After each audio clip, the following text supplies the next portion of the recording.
My name is Agustin Maes. I was born in New Mexico. I grew up in Northern California near San Francisco, and I currently live in Oakland, California. The name of my novella is Newborn. Newborn is the story of two principal characters, one of whom is a 14-year-old girl named Bitsy Eddy.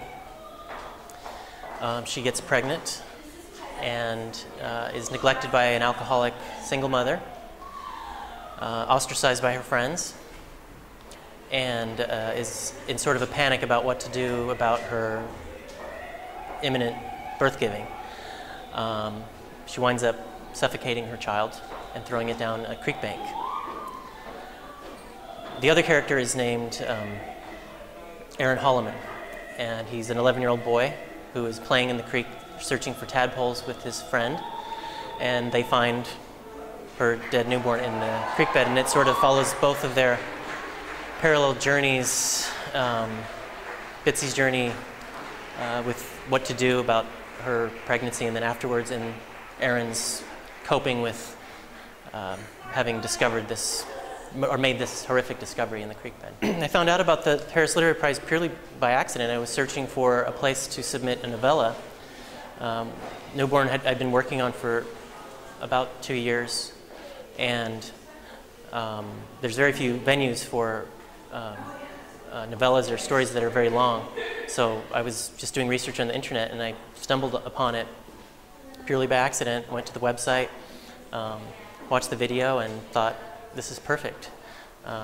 Entered, made the long list, which made me very happy. Was hoping simply to get on the short list. Made the short list, which made me very happy, and that was enough for me. And then was very pleasantly surprised by the fact that I'd been chosen as one of the 3 winners. So it's been quite a whirlwind experience, and it's been wonderful to be here in Paris, and I'm very grateful to the Shakespeare & Company and to the Group Foundation for sponsoring this excellent prize for a form that is sorely neglected in the English language. There's really no place for long stories and novellas, and I'm hoping that this prize will change that. I generally write late at night. I generally write, I'm most productive between midnight and 4 in the morning, which can be unhealthy at times, but it's the time when things are quietest and when I'm able to think most. The world is asleep, but I'm awake, and with Newborn, it was a very associative process. Each of the stories, the way they connected, they feed off each other, and they're very intimately intertwined. So that meditative process really is best late at night in the sort of wee morning hours.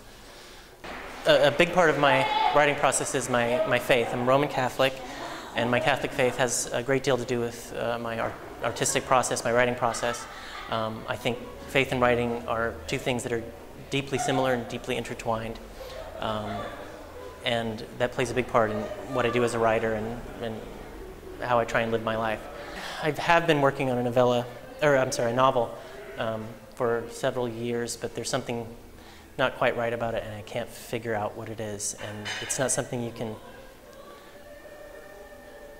consciously enter into. You figure out what is wrong once you figure it out, and I just haven't reached that point yet. And I'm just plugging along, waiting for that moment to happen where it will make sense, or I'll figure out what is not quite right. But right now I'm working on a novel that is causing me a lot of anxiety and difficulty, and so that's what's in the works now, or has been in the works for some time.